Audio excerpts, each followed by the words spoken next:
Have you ever felt it? That specific heart-in-your-throat vibration from your phone that carries more weight than any other notification? You don't even have to look. You know who it is. And you know, with a crippling certainty, the vortex of possibility that single buzz contains. It could be the "I miss you" that reopens the door, or the "we need to talk" that slams it shut once more. For a moment, you are caught between the profound relief of connection and the familiar dread of the cycle beginning all over again. This is the chaotic, exhausting world of the on-again, off-again relationship. It's a place where the lines between love and pain blur into an indistinguishable gray.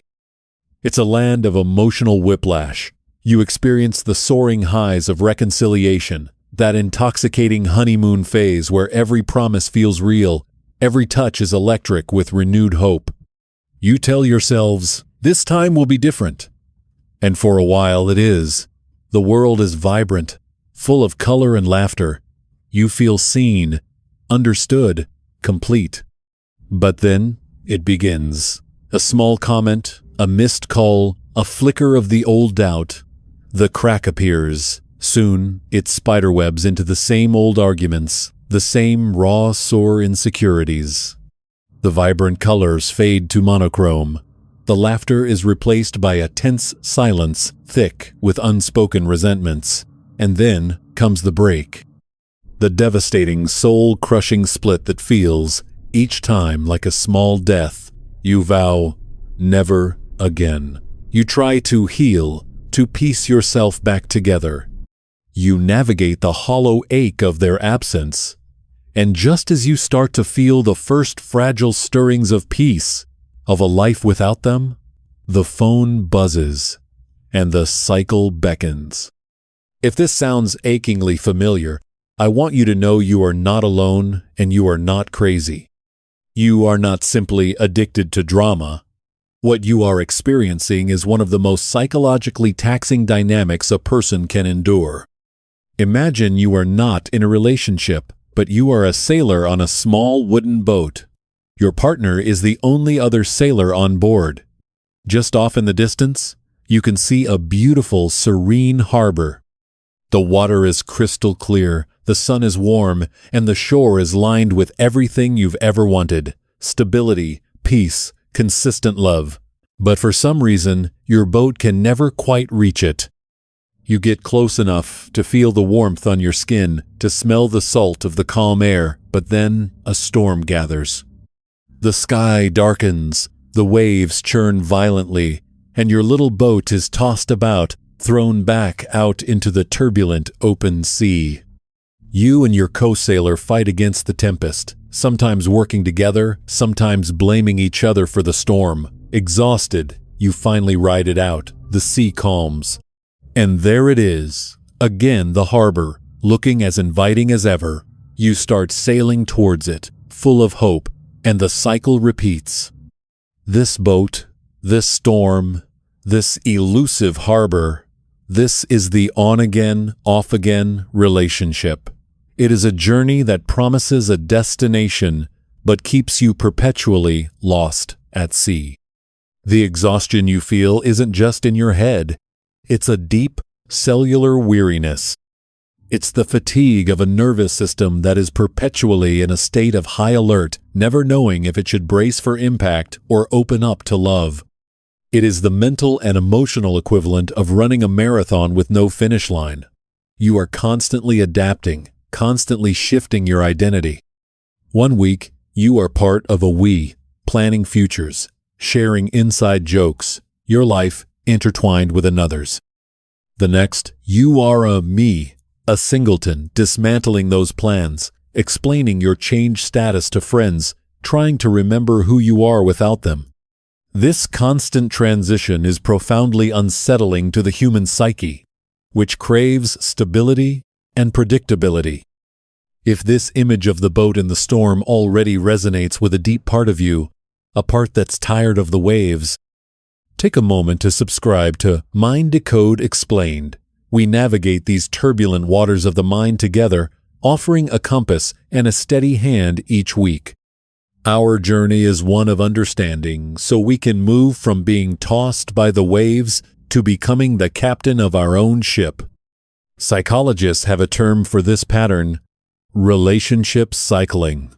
And recent research has begun to shed light on just how damaging it can be. A pivotal study led by J.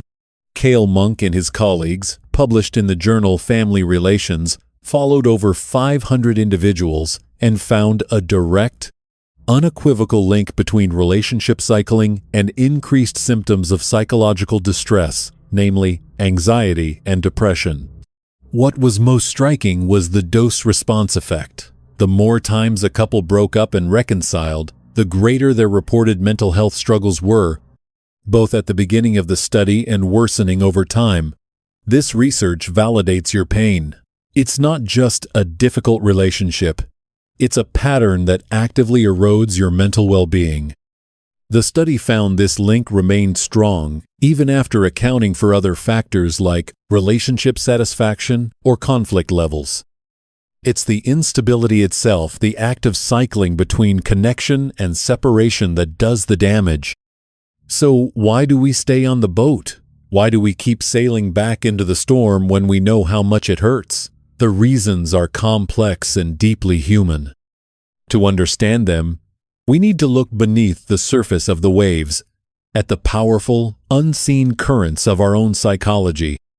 One of the most significant currents is our attachment style, a concept first developed by psychologist John Bowlby. Our attachment style is the blueprint for how we connect with others, formed in our earliest childhood experiences. For many caught in these cycles, there's often a dance between two specific styles: anxious attachment and avoidant attachment. Imagine our two sailors on the boat again. The sailor with an anxious attachment style lives in constant fear of the storm and, more importantly, of being abandoned in it. When the first wave hits, their immediate instinct is to cling tightly to the other sailor. They need constant reassurance that they won't be thrown overboard.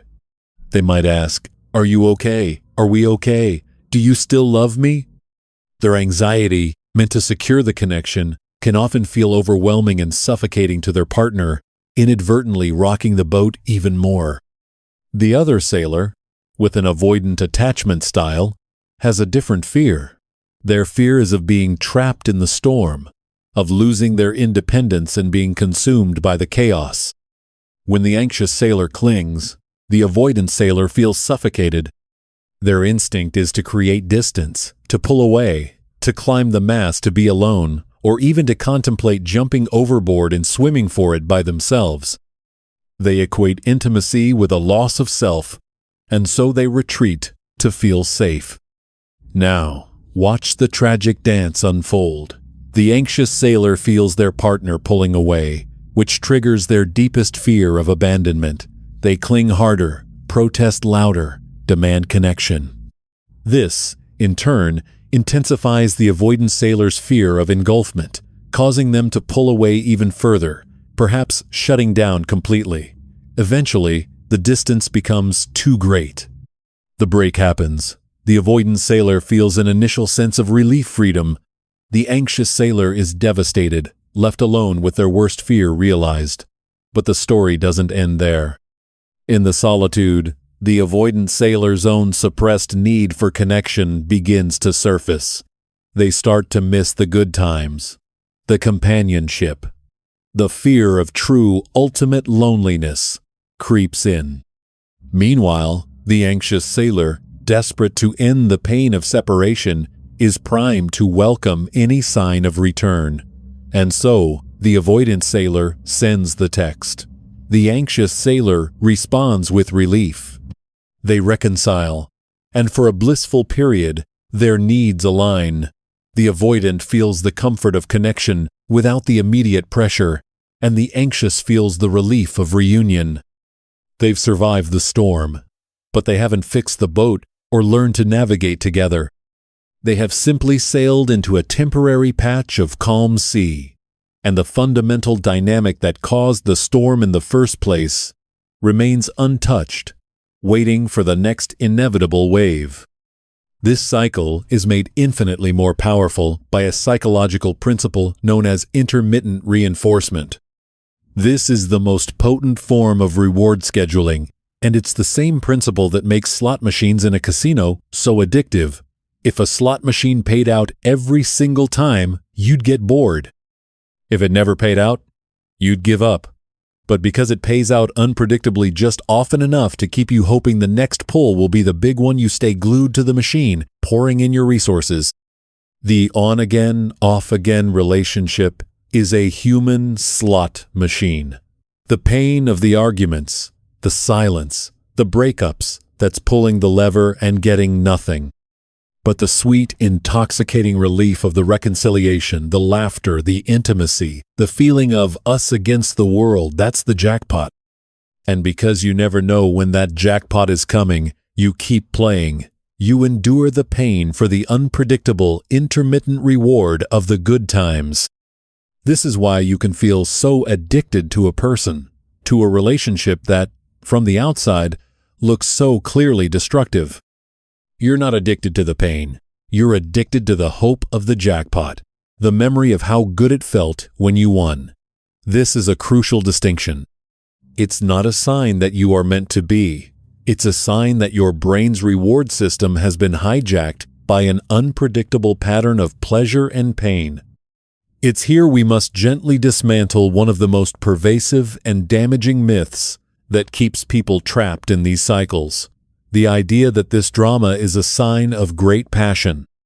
We've been conditioned by movies and stories to believe that true love is tumultuous and fraught with conflict, that fighting and making up is the hallmark of a deep connection. But we must distinguish between passion and chaos. Passion is the lifeblood of a healthy relationship. It's the energy, the desire, the deep interest in another person. Healthy passion can involve conflict. Yes, but it's a constructive conflict. It's two people on the same team tackling a problem together. The goal is resolution and deeper understanding. Chaos, on the other hand, is the hallmark of an unstable system. It's two people on opposing teams, with the relationship itself as the battlefield. The goal isn't resolution, it's survival. Passion builds intimacy and trust over time. Chaos erodes it. Each breakup, each harsh word, each broken promise is like taking a chisel to the foundation of your connection. This erosion of trust is where the work of renowned researcher Dr. Brené Brown becomes so profoundly relevant. Dr. Brown speaks of vulnerability as the cornerstone of meaningful connection. It is the courage to show up and be seen when we have no control over the outcome. In a secure, healthy relationship, when you are vulnerable, when you share a fear, a dream, a past hurt, you are met with empathy and care. Your vulnerability deepens the bond. In a cycling relationship, however, vulnerability becomes ammunition. You share a deep insecurity in a moment of closeness, only to have it thrown back in your face during the next fight. You reveal a soft spot, and it becomes a target. Returning to our boat metaphor, this is like one sailor confessing they don't know how to read the stars to navigate, and the other sailor, in the midst of the next storm, screaming, "We're lost because you're incompetent." When this happens, you learn a devastating lesson. It is not safe to be real. It is not safe to be vulnerable. So you begin to build walls. You hide parts of yourself. You become a carefully edited version of who you are, trying to preempt the next conflict. But a relationship between two edited, guarded people is not a relationship at all. It's a performance. And performing is exhausting. The most tragic consequence of this dynamic is the slow, insidious erosion of your sense of self. Your life, which was once a rich tapestry of friendships, hobbies, career goals, and personal growth, begins to shrink. Everything becomes centered around the relationship. Your emotional state for the day is dictated by your last interaction with them. Your plans for the weekend are tentative, pending the current status of us. You stop making long-term goals because the future feels too uncertain. Friends may drift away, tired of hearing the same story, tired of watching you hurt. You become isolated on that little boat with only the storm and your co-sailor for company. The world outside the boat begins to seem distant and unreal. Your identity becomes the one in the complicated relationship, and you can forget who you were before you stepped on board. This brings us to a second, deeply ingrained cultural myth we must confront. If it's meant to be, you'll always find your way back to each other. This romantic notion is the siren song that lures countless sailors back into the storm. It frames the cycle not as a destructive pattern, but as a testament to the power of your love as destiny. But we must ask a courageous question. What if finding your way back to each other isn't destiny, but a trauma bond? A pattern of attachment forged in the intensity of shared distress, not the quiet safety of shared growth. What if the pull you feel isn't love, but that addictive, intermittent reinforcement schedule? True, lasting love doesn't repeatedly require you to shatter and reassemble yourself. It doesn't demand that you abandon your own well-being at its altar. A love that is meant to be should feel less like a recurring shipwreck and more like a safe harbor. It is a place of refuge from the storms of the world, not the source of them. Believing that destiny will save a broken dynamic absolves us of the responsibility to make a conscious choice. It keeps us passive, waiting for the universe to fix what we, as the participants, are not fixing ourselves. So, here you are, a sailor on this turbulent sea. You've come to understand the currents of attachment, the addictive nature of the cycle, the erosion of trust and self. This understanding brings you to the climax of your journey, the eye of the storm. It's a moment of terrifying clarity. You look at your co-sailor, and you look at the churning water, and you realize the storm is not some random, external force that keeps happening to you.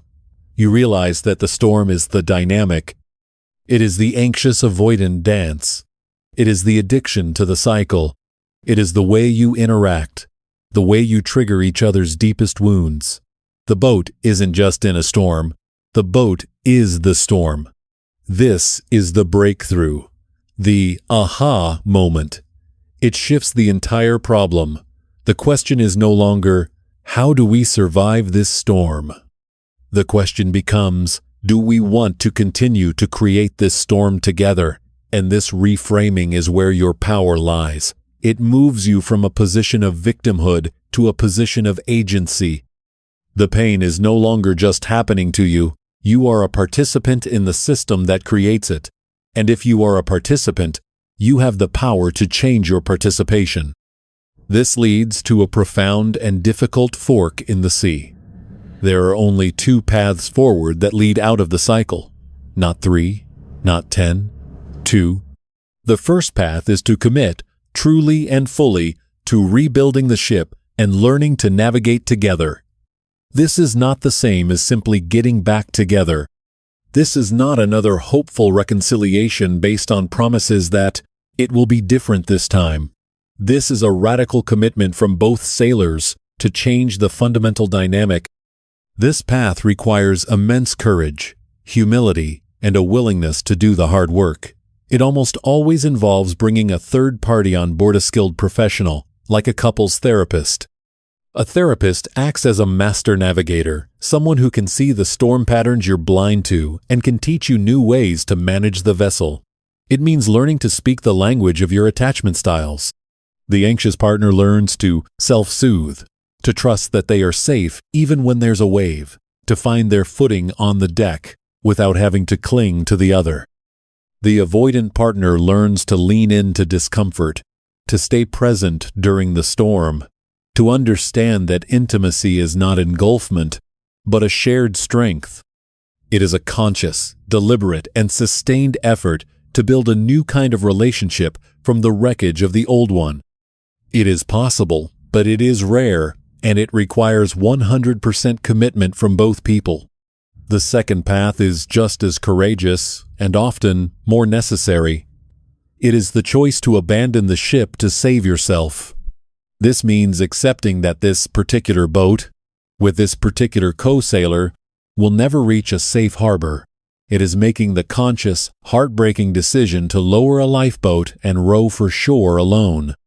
This is an act of profound self-preservation. It is painful.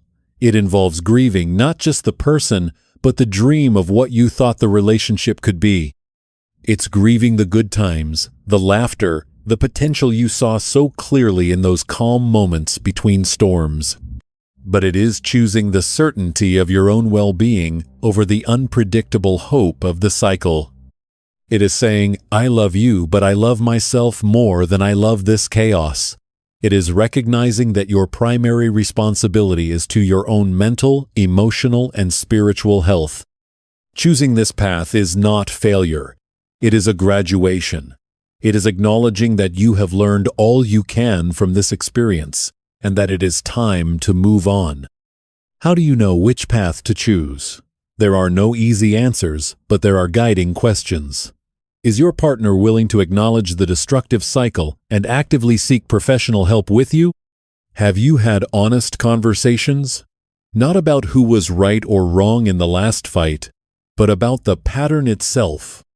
Is there a shared desire to build something new, or is the desire simply to return to the familiar comfort of the last honeymoon phase?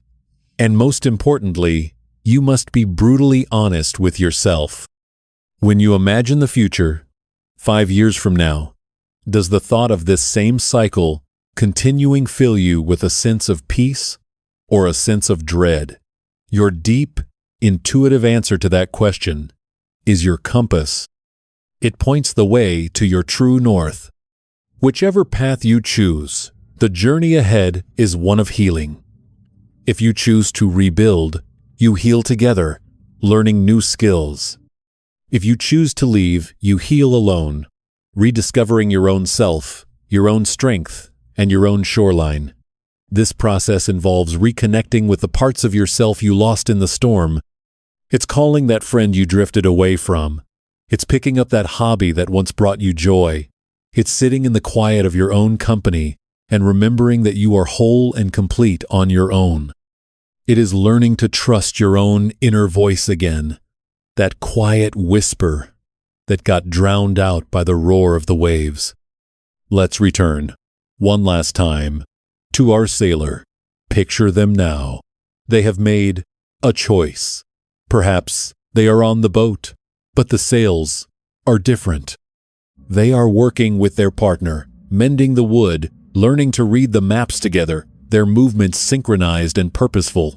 Or perhaps picture them on the shore of that beautiful harbor.